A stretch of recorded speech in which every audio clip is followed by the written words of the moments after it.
ગુજરાતમાં સ્થાનિક સ્વરાજની ચૂંટણીમાં કોંગ્રેસે ભાજપને ટક્કર આપવાનો દાવો કરી રહી છે। ખાસ તો ક્રિકેટર રવિન્દ્ર જાડેજાના બહેન નયનાબા જાડેજા ખૂબ ચર્ચામાં રહે છે।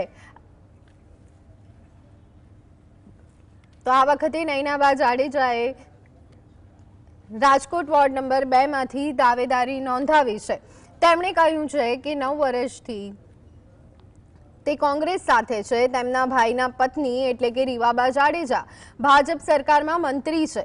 વિચારધારા પર પૂછાયેલા સવાલના જવાબ પર નયનાબાએ કહ્યું કે ભાજપની નીતિ શોષણકારી રહી છે અને એટલા માટે હું કોંગ્રેસમાંથી લડી રહી છું।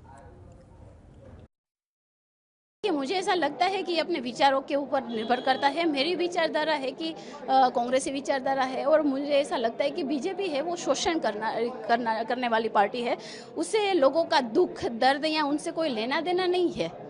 पर मैं ऐसी नहीं हूँ, मेरा सॉफ्ट नेचर है, जहाँ ज़रूरत पड़ती है वहाँ रौब भी दिखाते हैं।